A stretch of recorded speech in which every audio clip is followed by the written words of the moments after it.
Hello and welcome to Wake the Bugbear, Australia's biggest actual play podcast for the Mothership Sci-Fi Horror RPG. We are using the newly released first edition rules. This is our first campaign, which if you haven't noticed by now, is using a combination of a pound of flesh, which is a toolkit for building your own rundown backwater black market space station, written by Sean McCoy, Don Stroud, and Luke Gearing. And of course, Gradient Descent, Mothership's answer to a sci-fi Megadungeon set in an abandoned android factory controlled by a powerful rogue AI, which was written by Luke Gearing. The campaign also features other inspiration and material from Rain in Blood by Eric Alsandor, Hull Breach and Moonbase Blues by Ian Newsom, Green Tomb by Eric K. Hill, The Haunting of Ypsilon 14 by D.G. Chapman, Biodrones and Cryoclones by Chris Ario, and Year of the Rat by Owen O'Donnell. We'd like to thank all our generous patrons for making this show possible: Nubis, Chris Ario, Tom, Gwilgi, Dungeon Maestro, Watt, Stam the Man, Bearded Tit, John is flicking his finger, Heartbeats, Samantha, thank you Samantha, Air Node, Chris, the other Chris who always comments on the Patreon, thank you very much, Alexandros, Briefcase, Adrian, Ricardo, Salty Vampire, Divinity, Donnie, thank you Donnie, Sam. Thanks Donnie. Thanks Thanks Donnie. Kick Maniac, Ben 10, Dirk. Ben 10? Yeah, Ben 10, yep. And Bleep Blarp. No. And finally, Bleep Blarp. Bleep Blarf. Yeah, don't get it wrong. That's very offensive It's in very robot offensive language. getting Bleep Blarf's name wrong. Thank you. Or bleep bluff. Thank you, Bleep Blarf. It's culturally insensitive. We know bleep is already like the worst swear word in Yeah, you hear it all the robot time. language. I know. Without further ado, here is the recap of episode 3. How do you all feel about episode 3 that we just had last week? It was exciting. It was the assembling of the characters. Worlds collide. It was kind of fun. It began with a very tense moment between newly hired crew members Jeremiah Dutch and Merkaba. Was that That was a great and really, Gordon. really, Okay, and Gordon, really good work, Doug. That Thank was you. the perfect end to that second episode and the perfect beginning to the third. What I like is that it's got the tone of, you know how in a franchise, something that comes from the first installment is given lots of weight, even though all of our trauma should be of a similar amount. Because you came from Epsilon, it's almost like it's the most important trauma of all. Yeah, you diffused the situation, and Rian Prince, you went to recruit the final member of the team, Teamster and wellness coach, Mr. Buck Fernard, who bears no resemblance to anyone alive or dead. Don't come for us.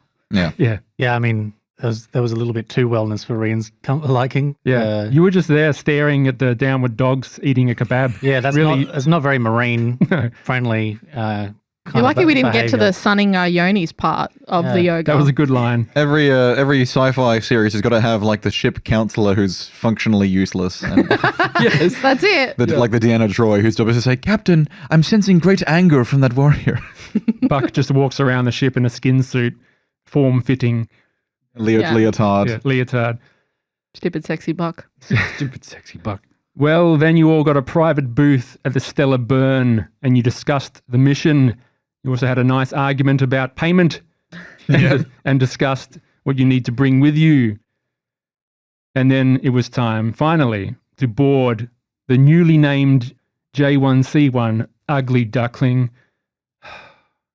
formerly the Taurus, which is a much better name, and you made the jump into hyperspace. We had a few options for We the had some name. damn good names. What were the I think names? ultimately Andrew settled on Ugly Duckling. Ugly Which Duckling. was mentioned in passing and then it was really latched onto. Hey, don't blame Somebody me. mentioned it offhandedly. No, we're and not just blaming stuck. you. We're Crediting accrediting you. you.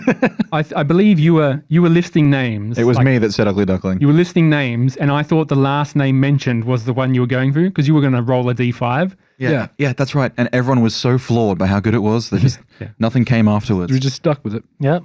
It's not bad. It's the ugly duckling. It's the swan. Yeah, Yeah. it's Yeah. perfect. Form fitting.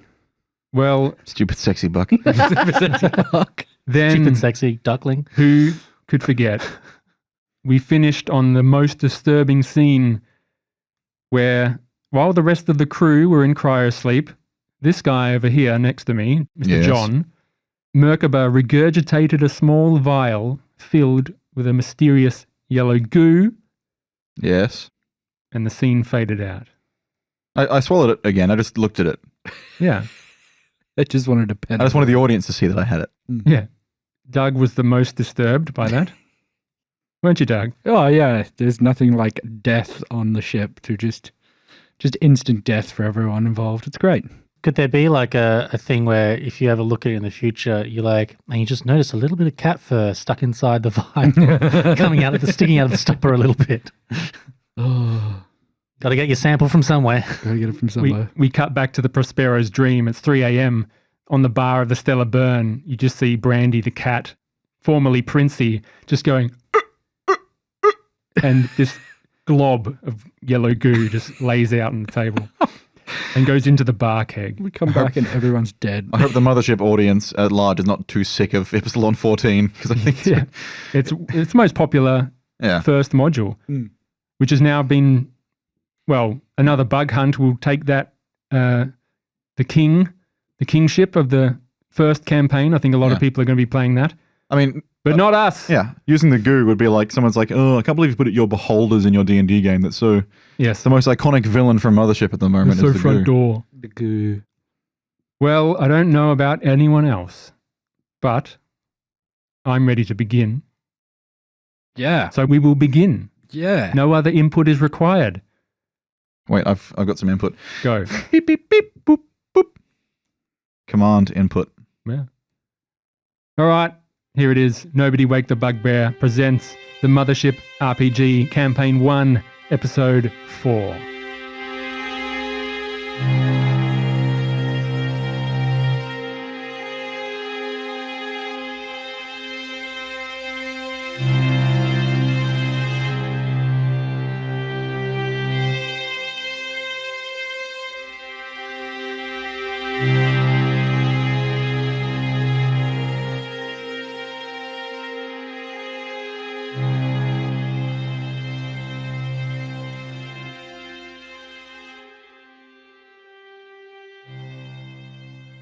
Merkaba silently sits on the bridge of the ship. The yellow vial, his secrets back down his throat. And he is left all alone. You look out of the view screen, it's just black. In the beginning, God created the heaven and the earth was without form and void, and darkness was upon the face of the deep, and the Spirit of God moved upon the face of the waters. And we fade out. 2d10 days passed while in hyperspace. 10 days. Although this concept of time is lost upon you, Merkaba, you sit at the controls and manage the power levels of the engine. You spend your time checking on the vitals of all the crew members. You see Gordon. You see Jeremiah Dutch, your previous companion. You see Rian Prince. You see Dr. Elias, Dr. Craig, and finally you pass by Tony Beretta. All systems nominal, life signs stable. Computer. Yes, Merkaba, I am here. Do you sing? I do not have that capability. Merkaba, do you dream? Still, no. But I can sing. Would you like me to sing, computer? Then who are you speaking to? Roll a sanity check, as there is no onboard AI on this ship.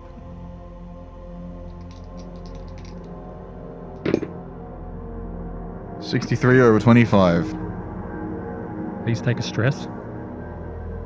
Ah, Your crew is different, Merkaba. Am I dreaming now? Androids do not dream. And you're suddenly wrenched out of hyperspace. And on the screen it says, destination reached. Then what am I? You get no reply. You begin the procedure, and you start deactivating the cryopods. One by one, the process goes through. And who do you think's the first to wake up? Anyone? I'd say it's between Rian or Gordon. Sure, do you want to do a roll-off? Good old-fashioned roll-off? What do you, We're all friends here. Just a 20? Yeah, go 20. 12. 4. Gordon, you're strong like an ox, your constitution.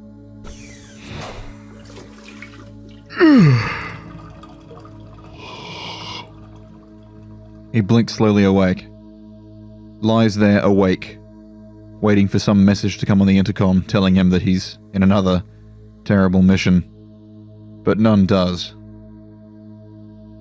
He sits up, looks either side of him at the circle of pods, seeing them open with the other humans lying in them, and sees Merkaba just standing there in the corner watching, kind of creepily. I guess we're there then. Yes, we have arrived at the deep. Cameron, Elias, your pod is the next to deactivate, and you become conscious. I stretch out my arms, just kind of... Does this pod have goo in it like the other ones? Are we good? Or is it different? It's the sort of the synthetic fluid. Yeah, okay. That's more of a milky color versus a sticky blue. Yeah.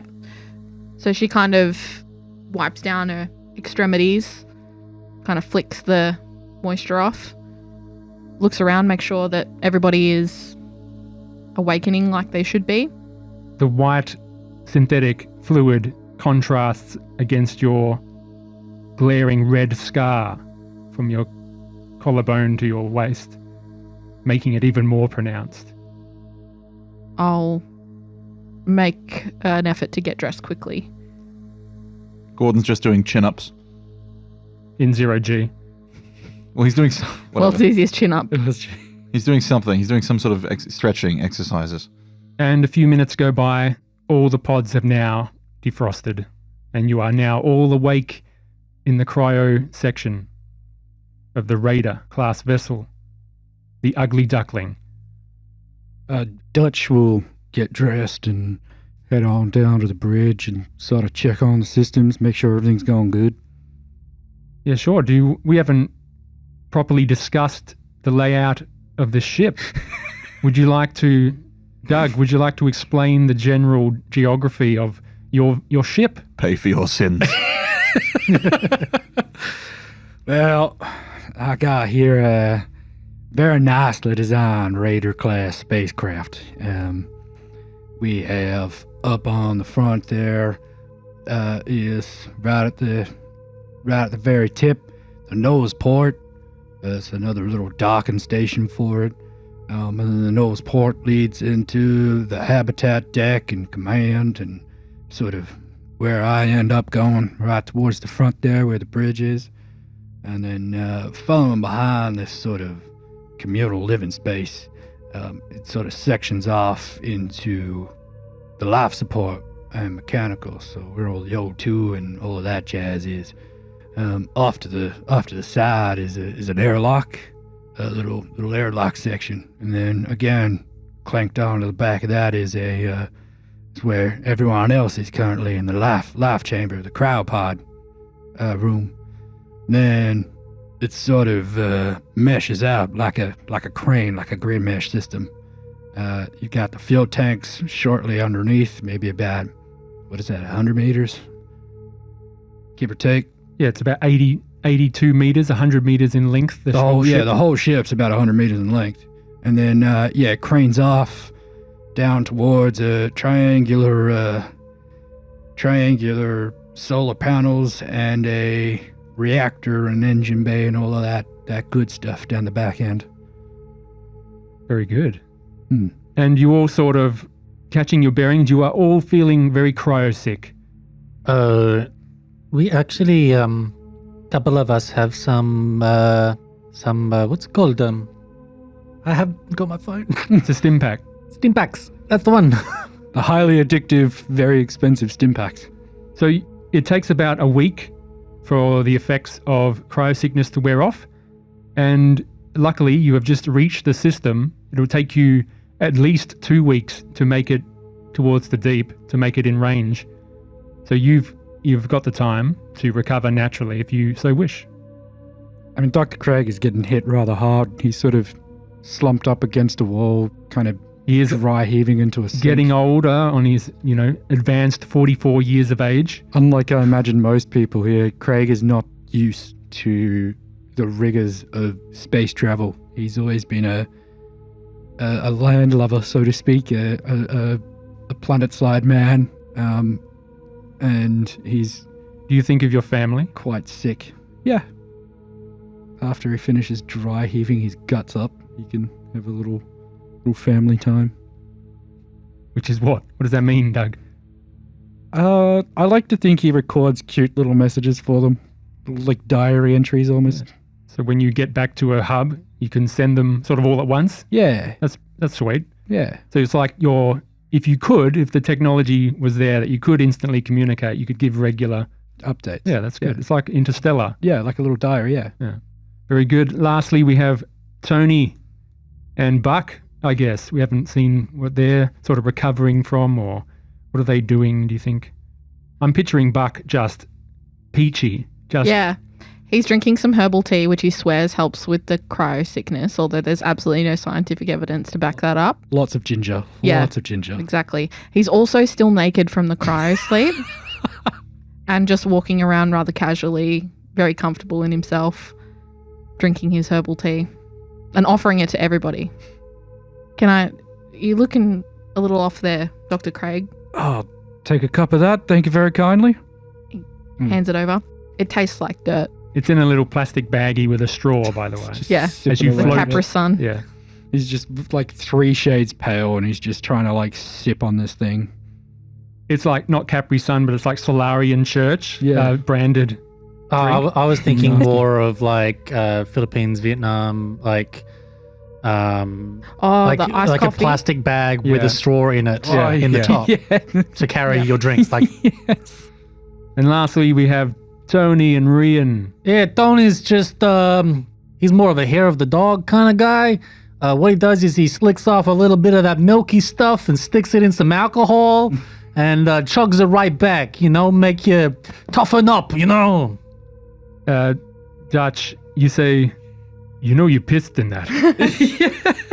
You're probably pissed in that. That's full of human urine there, son. Not just, but at least it's your human urine. It's nice and Damn straight. yeah, There's some healing properties in your I own swear urine. by this have you guy, know? man. to a degree. That's I mean, down it's the sterile. wellness train. I Yeah. do not want to go It's down. the complete opposite of Buck's solution, which is to just try and find some all natural stuff. This is some used synth fluid with some alcohol and maybe a drop or two of some mystery stuff that he's got stashed good in his stuff. toolkit. Everyone, before we get into the approach to the deep, we can do a bit of mechanics for this game, which is shore leave. Does anyone want to take one of their characters through a quick shore leave? It doesn't have to be role played, it's just a roll, and it's converting your previous stress into saves. It's leveling up in this game, one of the only methods of doing it. I would like to do Dutch's, but I don't remember what his sort of Stress was. the epsilon stress was. So Do you think it's above 15 or below 15? it's below 15. I think it was somewhere between 10 and 15. I think it was like maybe 11 or 10, something like that. Let's go with 11. Would you like to try to convert? Yeah, go on. Yep. So what you do when characters are in need of a place of repair and refueling and catch a little rest and relaxation, they need to dock at a nearest port. And you can look for work, buy a ticket on a charter a vehicle, or take some much needed shore leave. There's 5 port classes.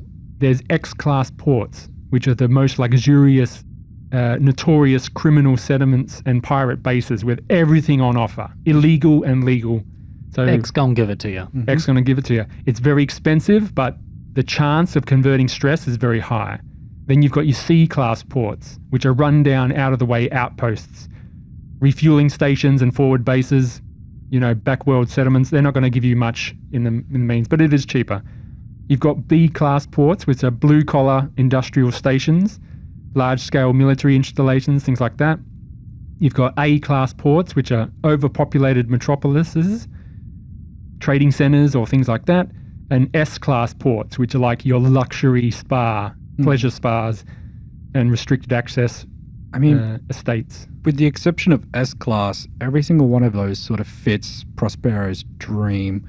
So I think we'll go with B, because when he got there, he sort of started working in the blue-collar field, so to speak. So because this happened over the year that we've started this timeline, like all the characters have had their adventure about a year ago, so I'm going to waive the cost. Yep. Within reason.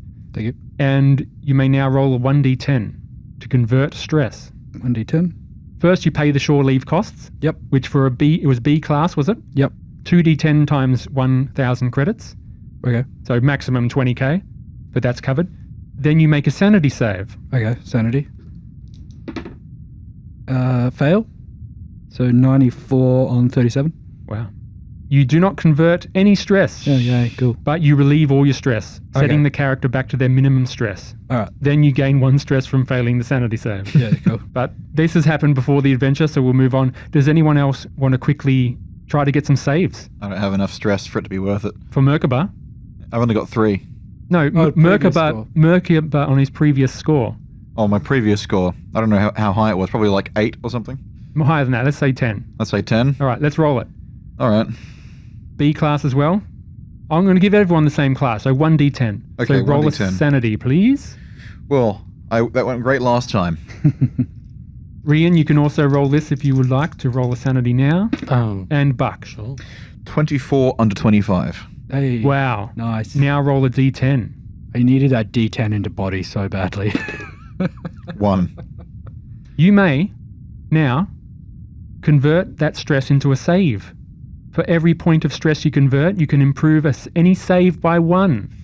I'll make it sanity. Done. 26 now. All right. Lastly, Rian and Buck. And Tony. And Tony. Don't. Let's do it. Sanity saves, please. Ooh, so close. Actually, it's so close. 29 over 23. So that's a failure. Do not convert any stress. What about Tony? It's okay. I only had 3. Tony? 3 stress. No, Rian. Only had 3 stress. No, he didn't. No, he had this at least 15. This is the last score you did. This So is from the one shot when they first got made. Rain of Blood. Rain We're of doing Blood. We're basically doing flashback mechanics. So this will be Tony's original. Oh, I only had 3 written down. I don't remember what he had before then. For Rian. That's okay. It doesn't matter anyway. Weren't successful. Tony. Okay, so Hey, goodbye. how does this work? I roll it and roll these dice in character. 14 under anything really. I'm a pretty sane fella. All right. You want me to roll the d10 or you? Sure. 9. Well, I don't know what that means. God. Jesus. It means you succeeded with Tony and then rolled a 9. For every point of stress you convert, you can improve any save by 1. You can divide these improvements up however you want. So you've got 9 save points to add to your 9 saves. save points, you son of a bitch. Oh, it's okay.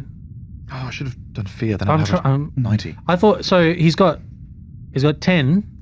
Was his stress in the last thing? Yeah, So you can convert 9 But of I that thought you 10. could go down to 2 was the minimum. it is. So maybe only 8. Yeah. Okay. That's correct. Okay. Cool. Lastly, we have Buck. So I wanted to ask about this. I know you said we all get the same level, Sure. but Buck had all of that money from Oh, the yeah. Year of the Rat. I'm gonna I'm okay to nix that, but my idea was that he went to the X class, tried to lower his stress, Yep. attempted to start up some kind of vitamin business, Yeah, and lost all of his money Okay. from attempting to start some kind of pyramid scheme. that's great. So can we do that? I'm happy to roll Yeah. the B save if that just for fairness. Yeah. But for story's sake, Great. Sounds good. He's obviously trying that venture and didn't work out. Exactly. Let's go with sanity. All right, so here we go. Ooh, that's not great, I'm pretty sure. So that's 63 over 30. Okay, that's a fail. Do not convert any stress, but relieve all stress he would have had. That's fine. It's already relieved. And we flash back.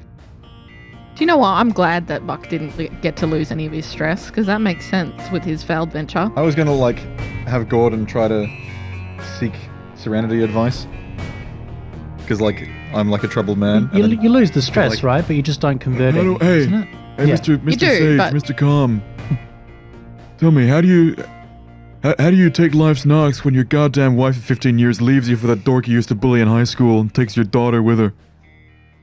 Did she take all your money too? Half what I had.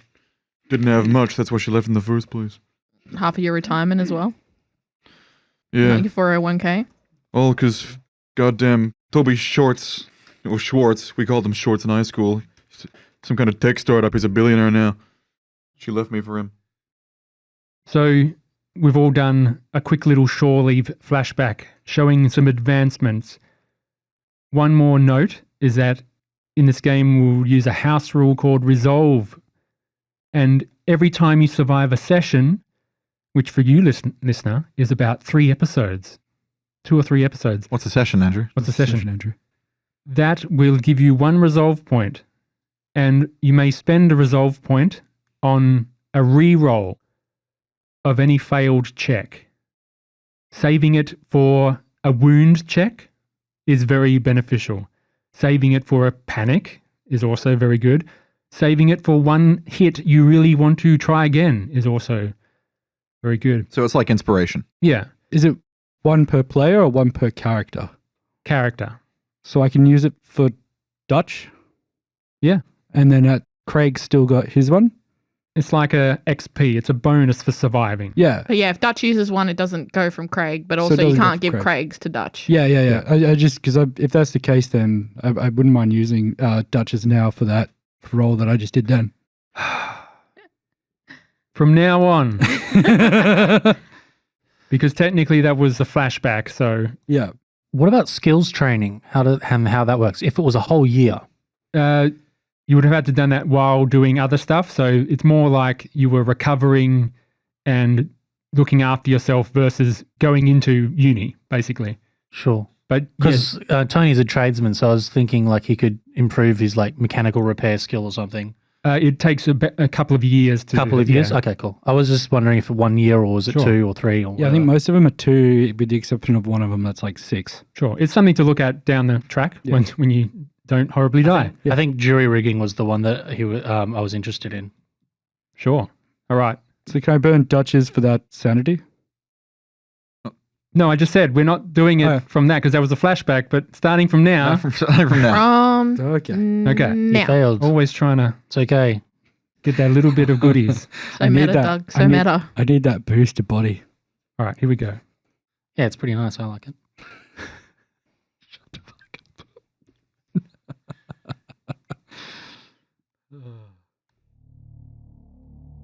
You enter detection range of the troubleshooter blockade. A ragtag fleet of contracted vessels equipped for interdiction. The aim of the cordon is simple.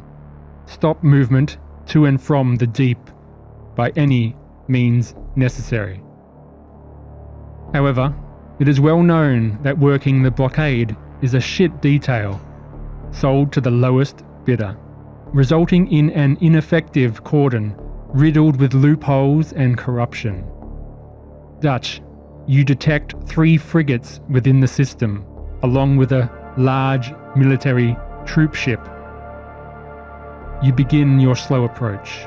Does Dutch know anyone sort of on that detail that's going to help him out? Hell no. Oh, But good. you do know from your contact, Megara Grimm, that you have a communications officer Mhm. who will get you through.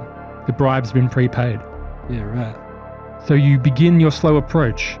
Within the week, you receive an encoded message. So while you're traveling, you get this message. And you use the decryption instructions from Mercer. And the message is revealed. This is Officer Moreno aboard the JTIS David 3-5. I have masked your transponder from the blockade. Approach exactly with these coordinates I have mapped out. Failure to do so will risk detection, and there's not much I can do after that. It will be up to the mercy of Commander Kilroy. Copy that. I plug in the coordinates that he gives me and I... You look on the ship's scanner and you see these frigates, and you stare at the controls, and you now have to pilot your way through. This will take a couple of days, very meticulous planning and piloting. You get assistance from the onboard computer, but some of the nuances might need a more skilled hand. Jeremiah, this is a piloting check. Am I using intellect or speed?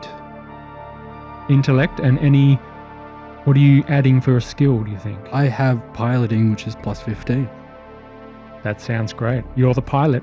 This is what you were brought here to do. Everyone, you're just floating around in the distance, maybe hovering around Dutch. Did you say I get this at advantage, did you say, sorry? No. Oh. Right, well. Let's see if the pilot I found can do his job. What was it again if it meets it? That's a fail.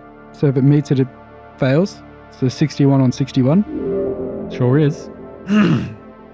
Alright, so I'll burn that reroll. Oh, here we go. Here we go. And we'll try that again, shall we? Very well done. John raises his glass. 35 on 61, pass. You all just see him begin to stumble, and then perhaps he course corrects at the last minute. You see on the screen the detection ranges, the sort of red circle just about to intersect your ship's sensor. Whoa, whoa, whoa, whoa, whoa! I ain't used to something this long. Move it. Come on. Come on. Oh, that's a girl. There we go. Everyone, I was going to ask for stress, but I think you managed to correct it before it became an issue. You passed, and you get through the blockade undetected. The other ships do not change their direction. Your transponder code has been masked. But here we go. And you approach the deep. Just like unhooking your art teacher's bra when you're 15.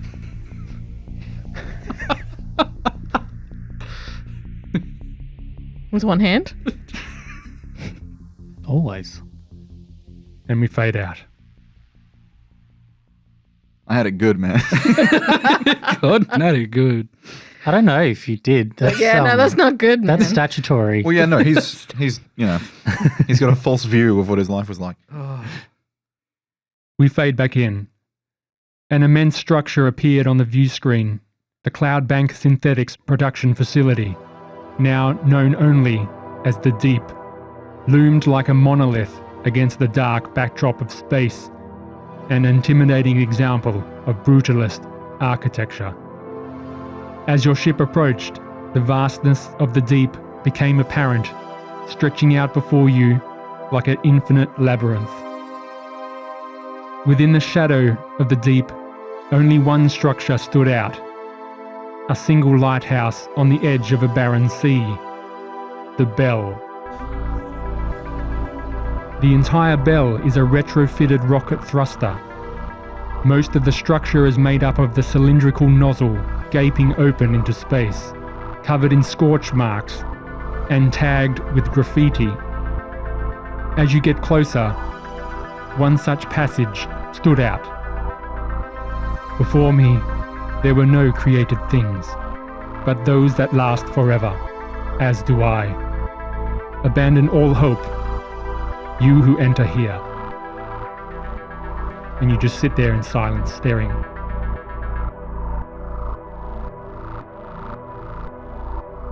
Merkaba reads that out loud.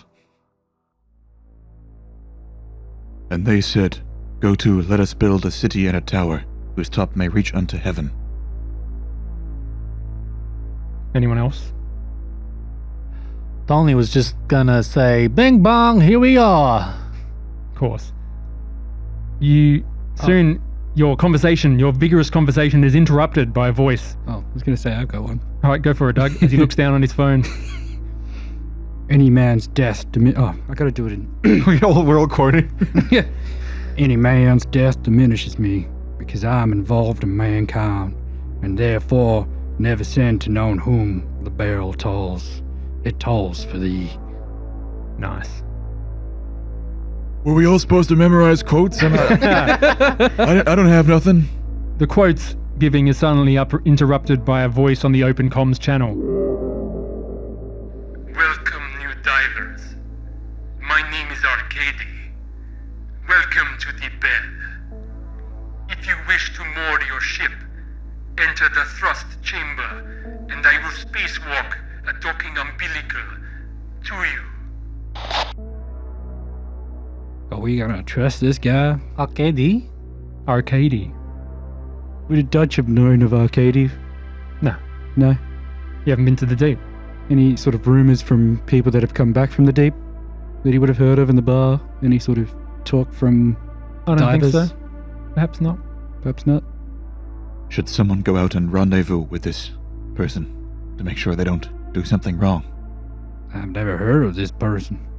I mean, is it standard practice to do such a thing? We don't know. We never been here. Alright, you know what? I'm the best in 0G. I might just, I'll put a suit on and go out there. Just to watch him. Do you want to reply to the comms? Do you mind if, somebody comes out and watches you do it? If you're going to come out, I would appreciate some help if you are offering it. Okay, I'll go. I'm good in 0G. Played Gravity Ball, you know. Was kind of the champion. Excellent. You see two other ships docked to this giant thruster, and you can read their transponder codes. Yeah, yes, please. Actually, it's quite scary because it's two ships that we weren't expecting. Are they part of the synthetic site? Are you asking? What was the Like, do they seem like they are part of the... They look like ragtag shuttles. What was the and- name of the ship that you got from the other team? The Ramirez. The Ramirez. Do I see the Ramirez? No, one of them is the Nebuchadnezzar, The Nebuchadnezzar. and one is the Vostok. the Vostok. They're both commercial grade 1 vessels, probably equipped with a jump drive. They are also docked. Could just be other divers. Yeah, this is a popular place. I Yeah. wonder what happens to the ships of those divers that don't come back. Morpheus. Vostok. So yeah, so Gordon's gonna crawl on the outside of the ship. He's gonna come out of the airlock. And And within the hour, you see this figure wearing a vac suit slowly float out of this vast area, attached with a little jetpack. The maneuvering. What do you? This is me being floating through space, really slowly towards the airlock. Explain to the audience what you were doing. I was just like kind of like holding myself like vertically steady and then just kind of telegraphing myself forward really, really slowly. I thought you were getting ready to sneeze. No, this is just me. It's like He's slowly moving towards the microphone, Yeah. everyone. slowly moving towards the mic. body frozen but shifting towards the microphone. You see this figure slowly moving towards your ship holding a umbilical, and it's being guided by some sort of thruster, and it comes up to your docking port. You hear on the toms. Yeah. My name is Arcady. I am the facilitator here at the deep. Who are you? Good to meet you, Arcady. I'm Gordon Good. Just a member of the crew. Excellent. Can you help me attach this to your ship? No problem. All divers are welcome here. You will find my hospitality very welcoming. That's good to know. And this is all over the comms. You can just picture their voices. Listen to their voices crackling. Can I just look around and Cameron will say, why is there a facilitator? Is that, I mean, No one It's ever not like- told me. a national park that you visit that has a ranger? I don't, why is there a facilitator? I got a feeling it's all unofficial like, but when there's a demand, there's a supply. I'm just hoping it's not like a Hotel California kind of thing. You know, You can stay as long as you like, but never leave. Yeah. Based on I'll give you a bit of lore. Based on you asking around before, maybe looking for other divers, asking in the bar, you would have known that this station, this bell, is outside of the troubleshooter jurisdiction. So like 2 minutes ago when I asked if I knew anything about this and you said no. Yeah. Because Jeremiah wasn't paying attention, clearly. The answer was actually yes. We don't know Arcady was running it, Okay. but you knew there's this station where you go to dock before entering the system. You don't know who's running it. You don't know particulars of who's in there. It might change all the time. You're not sure. But you know of it, yeah. Yeah. You know this is where you have to go. Yeah. And you know it's outside of the troubleshooter jurisdiction, and you're using it maybe as a staging point before going into the station itself.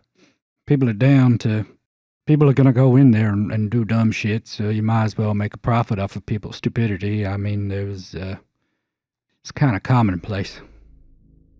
I'm going to talk to Arcady. I'm going to say, You happy in your job? Oh yes, everything is just peachy. This place ever get attacked by Rain's acolytes? Who's that? Neo-Anglican blood pirates? Don't ring a bell? I've never heard of anyone like that. They're usually pirates that come here, but they are looking for more substantial things than blood. Well, just be glad you don't meet him. The umbilical is attached. I will head back and welcome your crew. Please, you can aboard the station. Right on. And he floats back. Through the visor, you just see this bearded man in his maybe early 50s, Caucasian, smiling face through the glass, quite welcoming. And he floats back. And you're able to go back through and... Well, no, Gordon, I don't think you can get back in. You have to float with Arcady.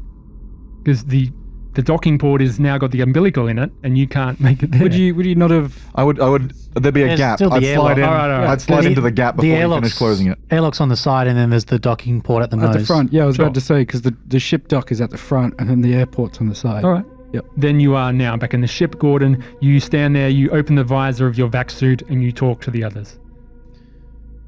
He's a real weird guy. Kind of gives me the creeps. Sure, yeah, okay. But safe? Well, I mean, he was cooperative. Didn't talk in great detail. On the bright side, he said, blood pirates don't come around here. So that's something. I hope not. He taps his eye. I'm just showing everyone the bell and a ship attached with a little umbilical. Straight That's from us. the book. Really cool. That's us. It's us. Hey, look. So it's like a thruster nozzle that might have been used to bring some huge industrial equipment here and then just discarded. So it's like a diving bell is the point, right? Yeah. It's like Because it's the deep. it's the deep. And we're divers. You all enter the deep. You travel along the umbilical. It's all zero gravity. You're all in vac suits, or you don't have to wear vac suits? I'll say Dutch, sticking to his word, is going to stay aboard the ship. Sure. That's sort of his domain. Yeah, who is actually leaving the ship? Let's do this. You'll find Craig finished sort of setting up. This whole time he's been sort of setting up a med center, like an impromptu med center in the hab section. You've had it for a couple of weeks, yeah. Yeah, so he was just sort of finalizing everything, setting up, and then re-gearing, and then he's ready to head off. Yeah. Well, the plan is for our main characters to go down, right? So let's just do that. Initially. Yeah. For now. Yeah, we'll keep that as the plan, I think. Sure. Oh, well, I wanted Tony to go in first. Oh, well, you can bring Tony if you You want. can bring Tony with you if you want. Tony can go in now. Yeah, I want Tony Yeah, to be the first yeah. one. Yeah. We'll send Tony in. Is it possible that during the time, like over that period while we were coming in, Yes. that Dr. Elias might have been able to do some research on reports of like exospecies, or I mean it's pretty niche, right? So Yeah. people wouldn't really admit that they've probably gone there, but if there's like some fringe data on encounters. You get the feeling that the deep isn't really known for foreign species and other things like that. That's more of an off-world, strange anomalous regions, asteroids floating through space for billions of years type of thing. It's not something the Cloudbank Synthetics company dealt with and researched on their base. So you're mostly thinking you're going to be dealing with a lot of synthetics. But there are stories of biological anomalies coming from the deep, yes. Okay. Yeah, just out of an abundance of caution, based on her previous experience. Like, she doesn't want to go in completely blind if possible. So yeah, Dr. Elias is going to be heading in. I think Buck's probably going to stay behind. Sure. You enter. Arcady sort of guides you in. Welcome. He takes off his helmet. It's all dark. It's pitch black in this station. All the light you can see is little floating LED candles or lights that just sort of float around this vast chamber. You enter this, it looks like a combustion chamber that's converted into a sort of docking bay. And Arcady says, "Yes, I have met your friend Gordon here. Who are the others with you? I am so pleased to see new people come." I'm Craig, Dr. Craig. That's all you need to know about me. Of course, I understand. He's got his sort of goggles down so he can see. Yeah, it's pitch black, so it's good, yeah. Yeah, sure. Don't mind the stiffs here. My name's Tony. How you doing? And he holds out his hand for a handshake. Yes, of course. Hello. And he shakes your hand. Actually, I'm right-handed, so if you could... Sorry. It's stiff in my left shoulder, you know? He looks at Dr. Elias. Dr. Elias. And you are? Dr. Elias. Oh, I didn't know your name. I just said, Doctor. I looked at this woman here. And she extends her hand as well to shake it. Charmed. He's giving, like, vampire henchman vibes. Yeah. He's totally an android. Why is it so dark in here? The power is better used for other essential things than lighting. I know it is dark, but we get used to the darkness down here. We need to conserve resources. Yeah, I mean, look, I was a little prepared, so he flicks the HUD down on his suit and turns on the night vision goggles on the heads-up display. Sure. So that, that's better. I can see around now. Eesh, you could use a haircut. I know a guy. My head is bald. Oh, I'm sorry. I was talking about your beard. You do not like my beard? No, I think it's a great beard. It's a big beard. You gotta show it off, you know? You wanna let everyone know that you're taking care of yourself. Otherwise, I feel like you seem a bit depressed if you don't. It is good to have someone with such energy aboard. It has been a long time. Most people around here are not quite friendly as you. Yeah, how about that? Give us an example, maybe? So around this makeshift docking bay, you see this small shuttle with the word Acheron on the side. I see you are admiring my shuttle. She's a doozy. Yeah, it's a nice ship you got there. Listen, I'm actually kind of curious, and I'm sure my friends here are as well. Who else is around at the moment? Who else is here? And are they friendly? You said that not many people are as friendly as us. I believe you. Well, we have a truce inside the bell. There is an agreement that no weapon fire or disagreements are settled here. If you have some problem, it can be sorted on the deep. Yeah, cool, okay. So don't go causing trouble, but you do not seem like the people to cause trouble. There are other divers here. We all need to get along. We are all here for our own reasons. Did a ship come by maybe a little while ago by the name of, what was the name of that ship again, sorry? Ramirez. By the name of Ramirez? Ramirez. No, I'm sorry, my memories are fragmented. I have been here for quite some time. They call me the first diver, don't you know? There are many ships that come here. I sorry, I cannot remember all of them. There's not some sort of like insight system, is there? There's no way I can sort of look at this guy and just go, "You're odd."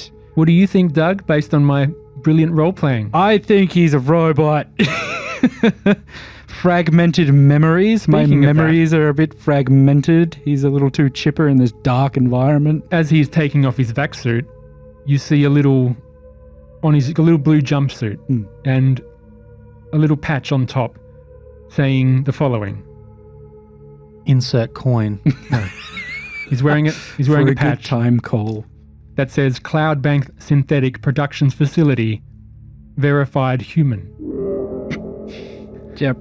Of course. And that's just what you notice. Any blood stains on that? So I got a question. Since the Cloudbank, the human part of the company kind of shut down and left this factory to itself, who pays you? The factory has been abandoned for many, many years. It was already abandoned before the first divers came here, which is me, by the way. So, how come you're still wearing the uniform then? There you can pick up these uniforms when you dive. You can get one too if you want. So you haven't been verified as a human then? Yes, I am human, of course, I think. But you just said you didn't get the uniform That's alright, Gordon. issued. Can Tony roll intelligence with Rimwise? You don't really want to roll because you could fail. It'll give you Oh. stress. That's alright. That's alright. We're all human friends here. Everything is fine. You seem to be interested in the history of the deep. Would you like to know more? Yes. How about a tour? Of course, where are my manners? I can tour the bell for you. I'm just gonna drop back and sort of whisper to Gordon. He's definitely a butt, but we don't need to let him know that we know he's a butt, because if they know that we know they're butts, they might change it up and get a little bit smarter. Look, I was just joking around. I think you guys are getting too panicked too quickly. Do I have to roll a fear, Doug, for you guys? No. Are you scared? No. This we're, guy- we're not scared. Are you we're just stressed? Suspicious. I'm weirded out. Look, this guy just reminds me of a janitor I used to know in 10th grade. Yes. Show me on the doll. Unhooked his bra. So, anyway, Called himself the art teacher. Katie leads you north from the docking bay where the Acheron is settled. This is the lost and found. And you see this cramped room with retrofitted shelving just up to the roof, holding all kinds of scavenged gear in various states of condition.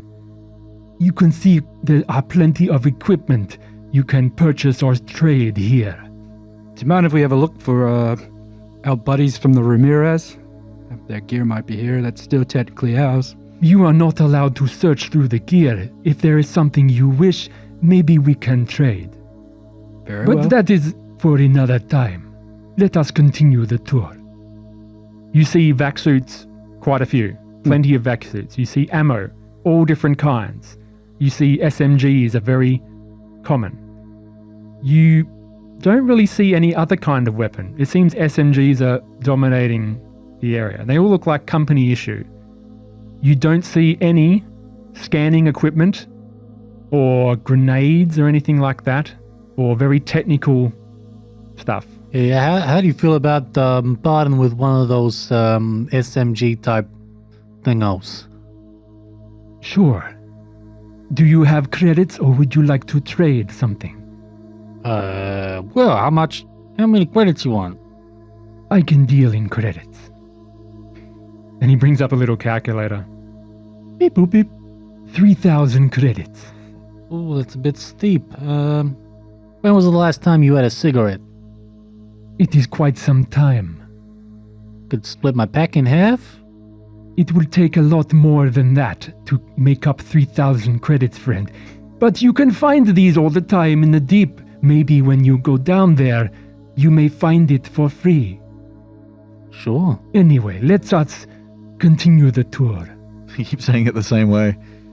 If you want to make some money, you can always find me logic calls. I will pay you 1,000 credits for any logic calls you find. Sure. How about a cigarette anyway, yeah? I can take that as payment for the tour. Let us go. Sure, here you go. He This guy lights up. gets it. And you go back into the main area. Tony will light it for him because he's a gentleman. Sure. You pass down. You see over to the west is a big opening. Yes, through there is the chapel. Noriko is there. And sometimes Ghost Eater hangs around there praying. But he can be a bit distrustful of new people. So a Ghost Eater? Yes. What kind of name is that? He is a broken man, but I believe he is still a man. He is a cyborg, augmented. He has been here quite a long time. He still goes down, though. I don't dive anymore. Gordon's going to walk over to Craig and just be like, Once we get what we need, we're getting out of here. I don't want to stay here for years, man. I think Ghost Eater is the guy we need to talk to before going down. Not very many people here I don't trust, but I feel like he's the kind of guy we need to have a yarn to, so to speak. You guys can split up. Arcadie's going to continue the tour to the south. Is anyone split up? We'll continue the tour. I'll double back for Ghost Eater later. Sure. You go south through a main fuel line. It's like a tunnel that just keeps going down and down. And you come across some sort of opening, and you see ragged quarters embedded in a decommissioned fuel pump. You see hash marks on the bulkhead 3537. You see strapped to the side of the chamber as you float through. You see Zero gravity here, is it? yeah, it's all everywhere. zero G. Yeah. You're all floating through. This is my bunk. It is more luxurious than the ones available for you, but it serves its purpose. And he floats by. Do you all follow? Do you have a med center down here? No, we do not have a hospital, if that's what you mean. Yeah. But there are some that are trained in medicine. They are able to barter their services. Cool. Any sort of skill you have is, if it is useful down here, you will find someone in need of it. You know anyone with something that's broken that needs fixing? There are always things that need fixing. Cool. And you keep floating along. And you go west, past Arcadie's bunk, travel down another long tube until it opens up into a massive area that's a tank. It looks like a huge fuel tank, perhaps. And his voice echoes. Yes, this is the tank, we call it. And it is pitch black. At the far end... Sounds like I could play a game of Gravity Ball in here. Probably. Yeah. At the far end, you see people. Strapped through your night vision goggles, of course. Yeah. Maybe you see a little light, a few lights. You see about a dozen bedrolls duct taped to the side where people sleep, to the bulkhead. This is the tank. This is where other visitors sleep. And you see people. You see about 6 people. In the No, sleeping fine. bags duct taped to the wall. You see about 5 people. Some are duct taped sleeping. Others are just sort of sitting there. Is there like a regulation day-night cycle, or do just people kind of wing it? It's funny you should ask. Yes, I do work on a 24-hour cycle. It is I who bring people to the deep in my shuttle. Every 24 hours at 7 o'clock on the local time, I will transfer anyone who wants to go to the deep. I will stay there for 1 hour at the docking port, and then I will come back. Sometimes I take people there, other times they return. Sometimes they never return. I want the audience to know that there's an ice cream truck outside, and the discordant, like ice cream music really kind of fits with the creepy vibe of this place. So, when's the next drop? In fact, I think it is quite late. So, after my rest, I will wake up in the morning, and I can take you to the deep if you wish. Sweet. Got some time to hunker down. See you in the morning. Sounds good. We can just sleep in the ship, right? Oh yeah, we don't have to We're sleep. not duct taping ourselves to a I was wall. like, I'm how far away are we? guessing you don't want to sleep on a duct No. tape sleeping bag to Can the I- wall. Kick across. But let's wait for the ice cream truck. I'm just going to duck to the loo while that does its thing. Sure.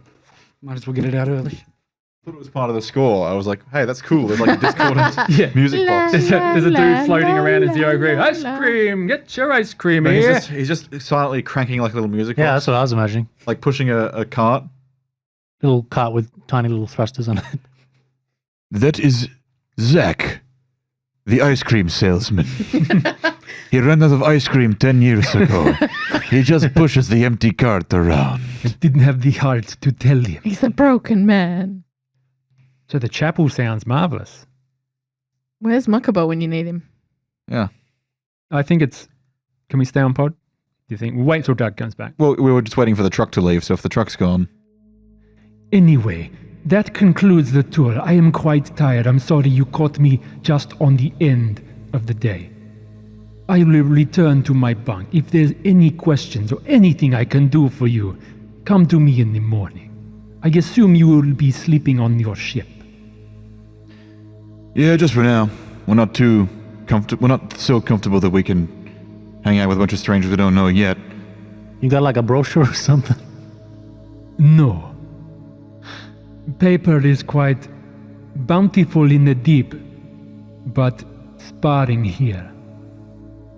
Like a website, or maybe you got like an app or something with a map on it and some like hotspot locations. Yeah, check out the gift shop. He floats off. You see these people at the far end just stare at you and maybe whisper to each other. I wave at him. Hi. Hi, I'm Gravity Bowl champion. Cordon. You just see, as Arcady goes back to his bunk to rest, you just see these people maybe look at you, whisper, and then go back to sleep, perhaps. Little kid like floats up. Hello, are you Gordon Good?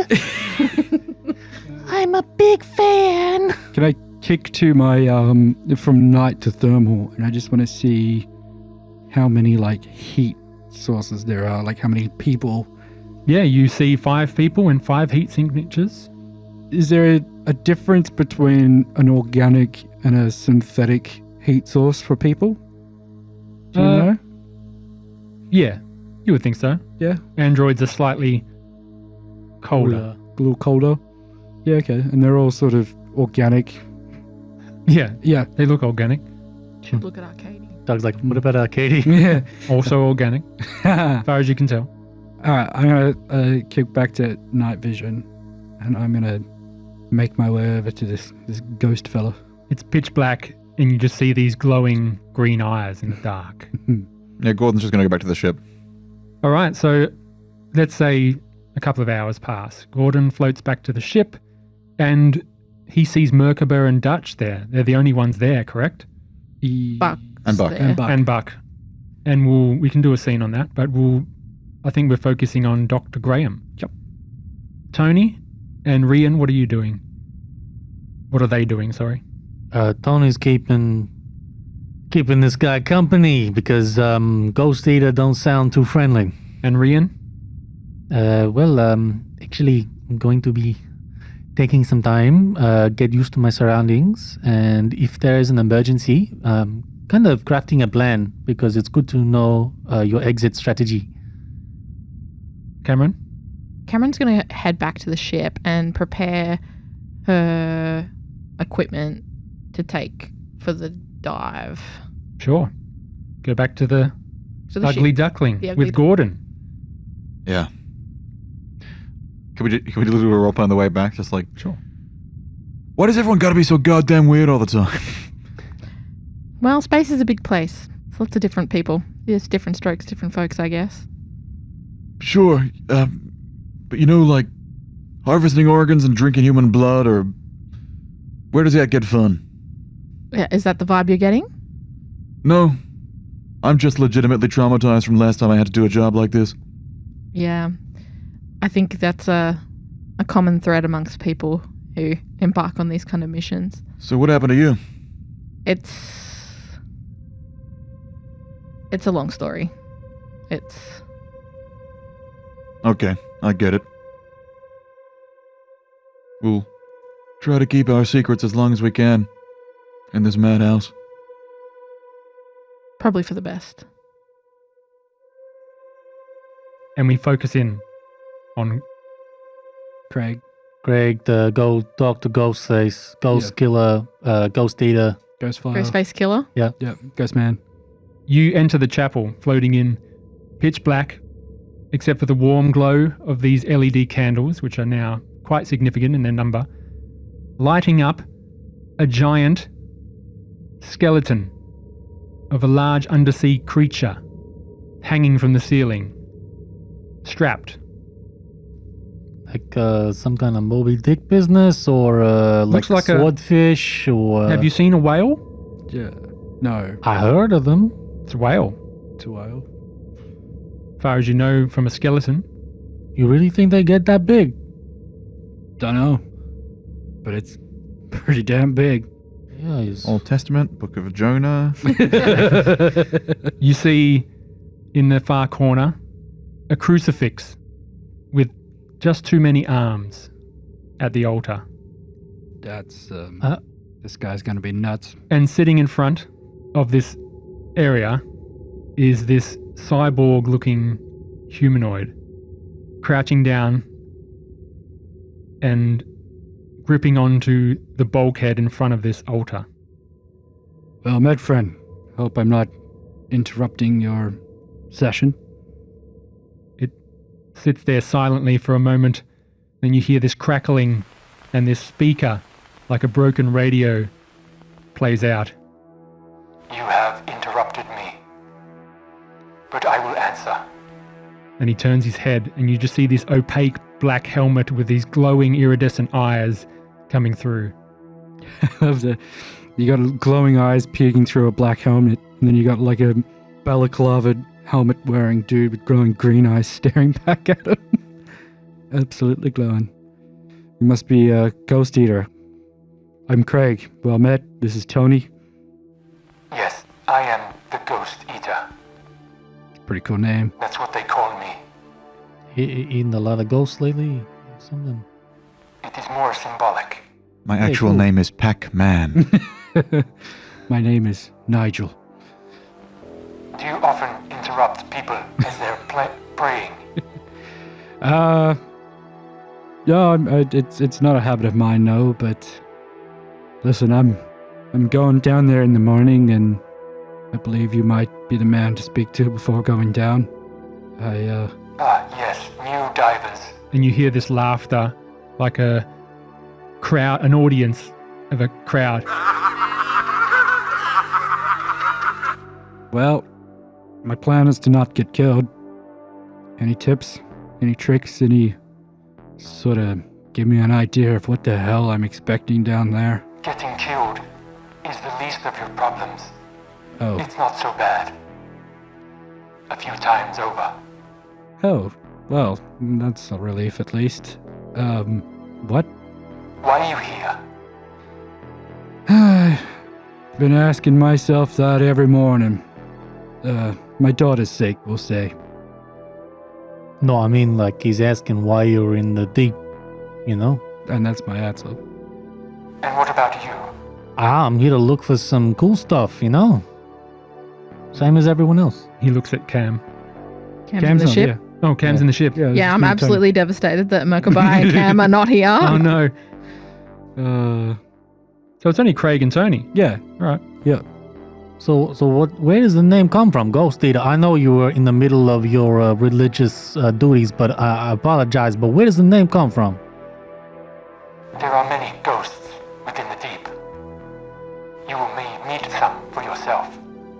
If you were wanting to help me, if you encounter any, if you can capture them, I will pay quite handsomely for them. What are these ghosts? Are they androids or... They are shadows of the brain scans that Monarch takes. The human minds trapped forever. They plague the hollow emitters throughout the deep, and you may encounter them. How does one go about capturing one of these human souls? If you want to help me, then any cybernetic scanner or equipment, should you placate the ghost's rage, you may scan them and bring them back to me. How do you placate it? You will have to figure that out for yourself. It's like a play-by-play for each one, is it? Very well, Ghost Eater. I see that. Are you done? What should I take down there? Any hints to keep me alive a little longer than 10 minutes? You take what only you can carry with you.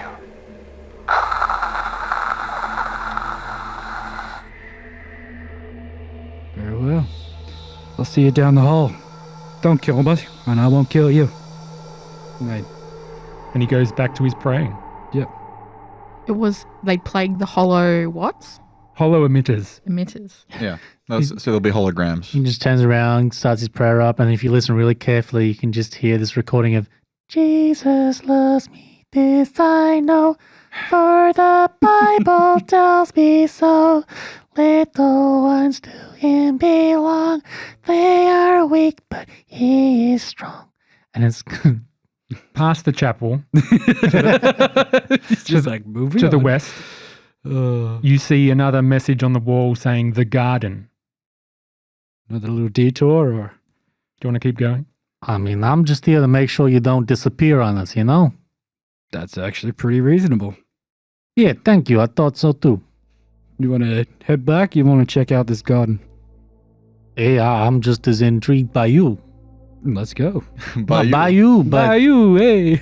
not by you, like as you. I'm Keyword on not the- trying to put out the wrong vibe here. I'm, you know, Word on the buy there. I'm eh? just intrigued by the surroundings. Don't worry, man. I'm married. Yeah, yeah. Let's just keep going. Bye. You keep going.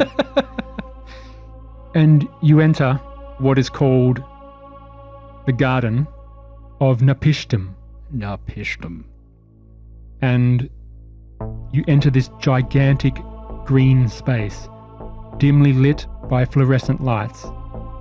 You see dozens of tiny little shrines among the roots of this greenery.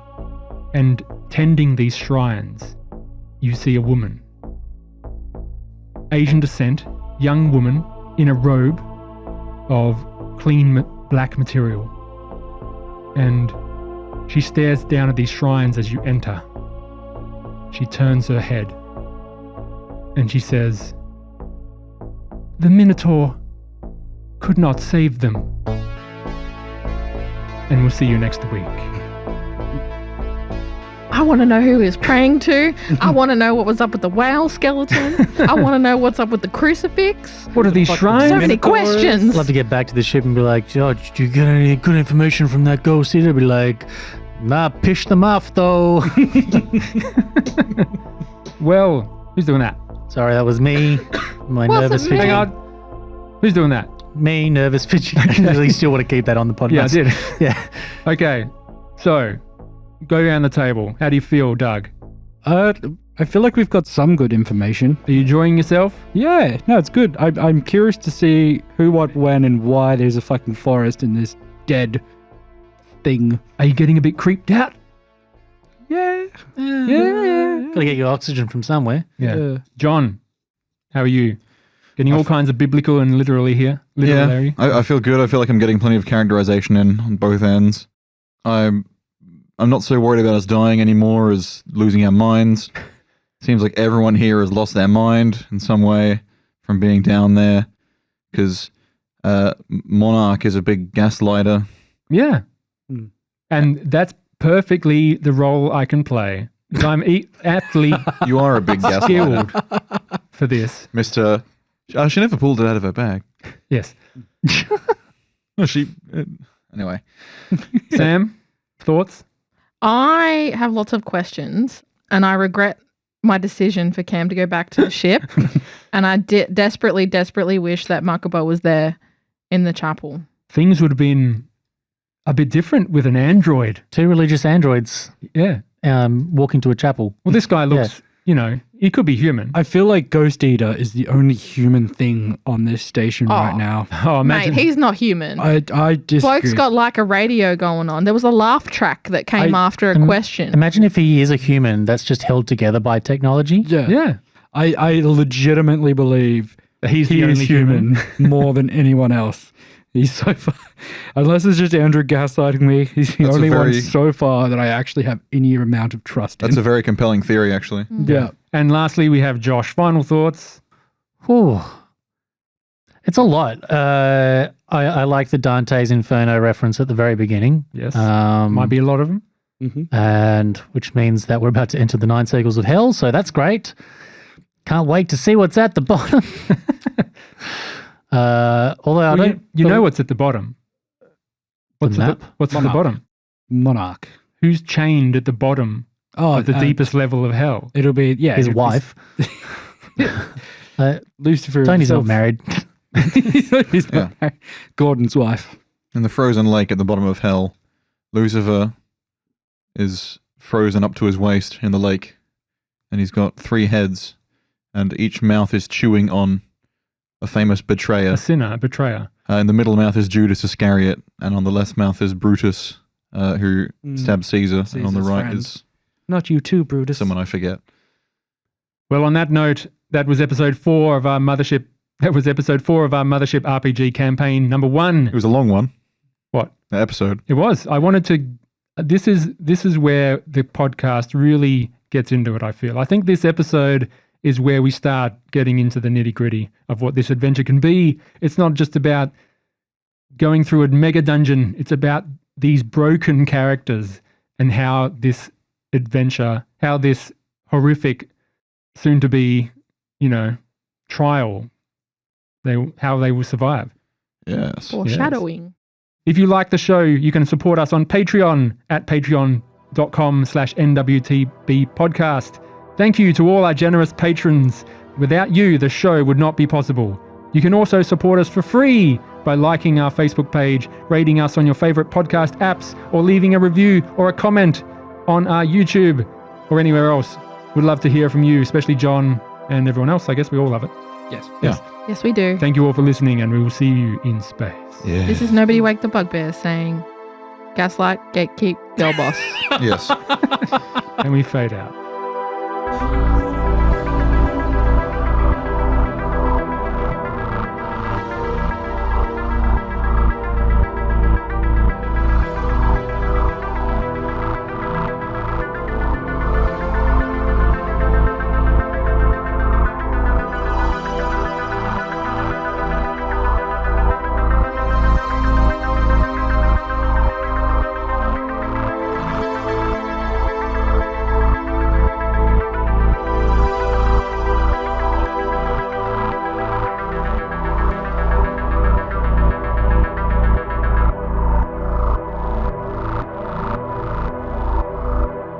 You ever feel like you scare the ladies away? Here we go. I can hear my own pencil on the paper, and it concerns me that it might be too loud.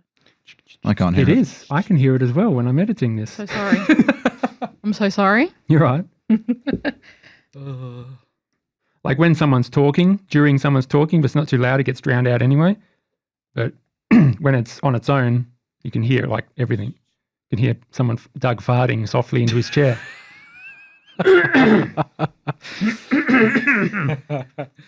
All right. Enough joking around. So that's what that was. Yes.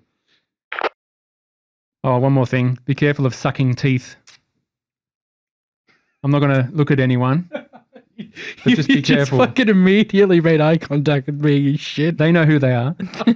I bought a bag of teeth. I can't suck on these. I collect teeth. All right. I'm ready.